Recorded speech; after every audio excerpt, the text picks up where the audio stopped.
Kementerian Dalam Negeri mengaku heran dengan harga beras di seluruh daerah yang tetap tinggi meski pemerintah telah melakukan operasi pasar beras stabilisasi pasokan dan harga pangan atau SPHP.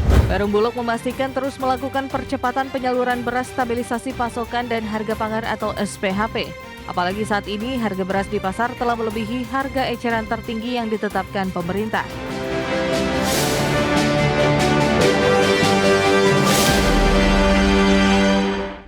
Kementerian Dalam Negeri mengaku heran, beras di daerah tetap tinggi meski pemerintah telah melakukan operasi pasar beras SPHP. Guna menekan harga beras, Perum Bulog diminta untuk mempercepat penyaluran beras SPHP dan mendorong pemerintah daerah aktif melakukan operasi pasar. Kementerian Dalam Negeri mengaku heran dengan harga beras di seluruh daerah yang tetap tinggi meski pemerintah telah melakukan operasi pasar beras stabilisasi pasokan dan harga pangan atau SPHP. Kementerian menilai ada yang janggal dengan kenaikan harga beras di tahun ini. Apalagi operasi pasar sudah berjalan 1 bulan, namun kenaikan harga beras tetap sulit diredam.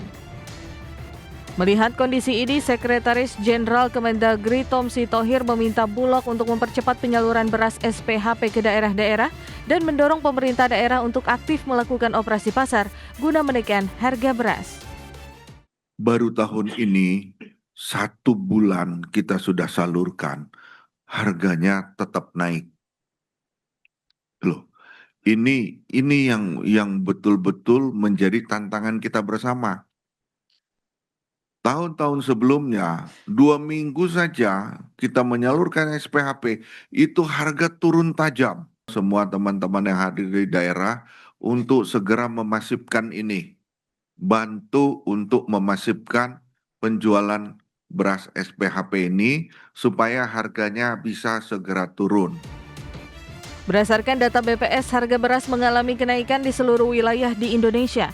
Rata-rata harga beras medium dan premium pada zona 1 hingga zona 3 naik melebihi harga eceran tertinggi yang telah ditetapkan. Jakarta, Tim Liputan IDX Channel.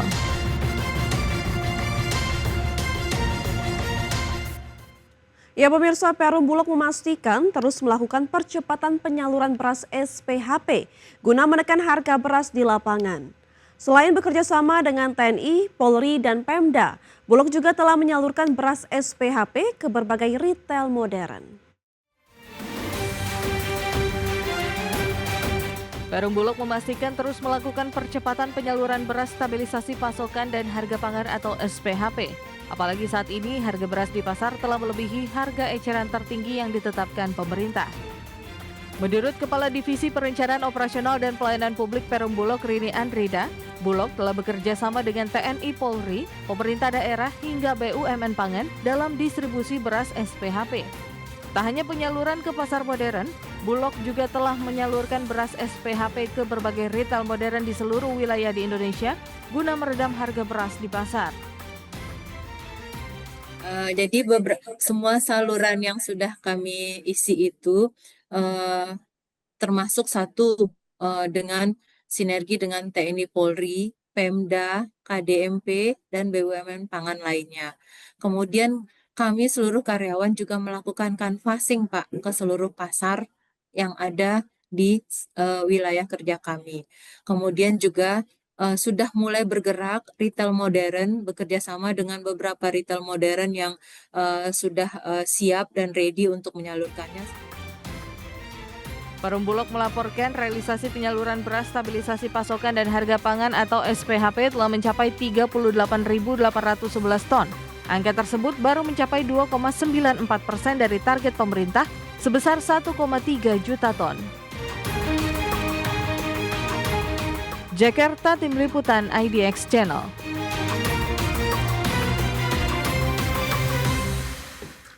Wakil Menteri Ketenagakerjaan Immanuel Ebenezer menyidak perusahaan penyedia alat kesehatan di kawasan Cilodong, Depok, Jawa Barat. Sidak tersebut dilakukan menyusul persoalan upah pekerja yang tidak kunjung dibayarkan, di mana ratusan buruh selama bekerja hanya dibayarkan Rp50.000 per minggu.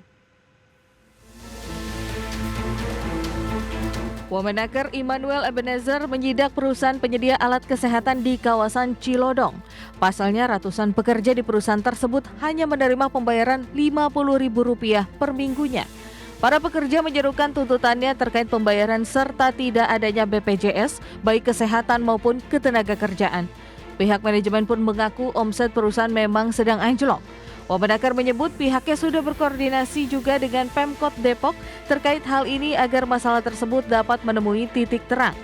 Total ada 500 pekerja yang hingga kini pembayaran terkait gajinya tidak jelas. Ini karena sifatnya sidak, ya kita akan pelajari semua, tapi yang pasti kita akan mencari solusi yang terbaik. Kalau ditanya soal pelanggaran banyak sekali, tapi kan bukan di situ. Tugas negara harus mampu mencari solusi yang terbaik. Tetap kita menjaga pelaku usahanya, juga kita menjaga kesejahteraan kawan-kawan buruhnya. Nah itu tugas negara menjadi jembatan komunikasi yang baik. Sementara Doni, salah satu pekerja mengatakan sejak tahun 2024 pembayaran gaji mereka tidak jelas, mulai dari dibayar hanya separuh hingga pernah tidak dibayar. Bahkan THR mereka pun hingga kini belum dibayarkan. Diliburkan kita dari Maret, Pak, bulan puasa. Dari bulan Maret. Ya. Dari itu bayarnya dicicil gaji yang Dicicil setiap minggunya 100.000. Awal-awalnya bagus 300.000, 200.000, 150, 50 bahkan. Bahkan minggu kemarinnya hari apa itu kami nggak dibayar dengan alasan tidak ada uang. Ya, kami menuntut ini nggak ada nuntut yang lain. Kami 2 poin itu aja, bayar hak kami, gaji kami, sisa gaji kami. Kemudian tentukan nasib kami, apakah di PHK atau enggak. Itu aja. Kini ratusan pekerja tersebut hanya akan menunggu hasil dari pertemuan yang belum menemui titik terang. Dari Depok, Jawa Barat, Iyung Rizky, IDX Channel. Pemerintah menetapkan anggaran ketahanan pangan tahun depan sebesar Rp164,4 triliun, naik 5,9% dibandingkan tahun 2025. Anggaran tersebut terbagi menjadi 3 kelompok berdasarkan rencana pemanfaatan, salah satunya untuk kelompok produksi senilai Rp114,1 triliun.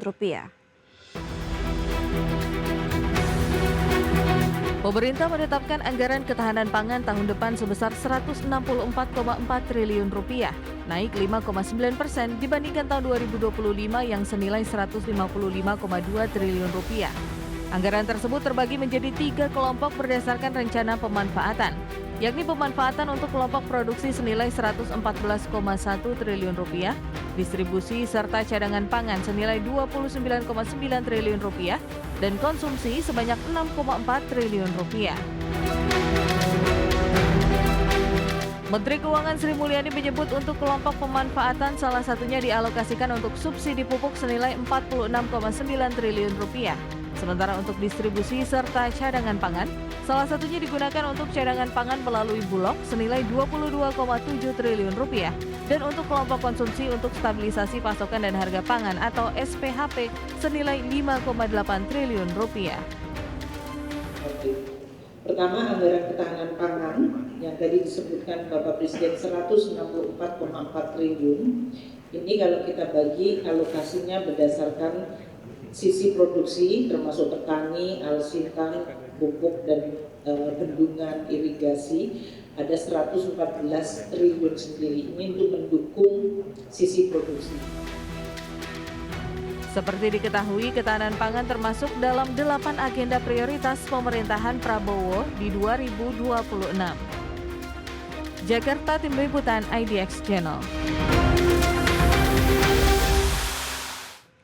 Ya, pasar tenaga kerja tanah air menghadapi guncangan yang sulit lantaran gelombang pemutusan hubungan kerja masih berlanjut. Berdasarkan data Kementerian Ketenagakerjaan, Jawa Tengah menjadi provinsi dengan PHK tertinggi. Sebanyak 10.995 pekerja di Jawa Tengah terkena PHK.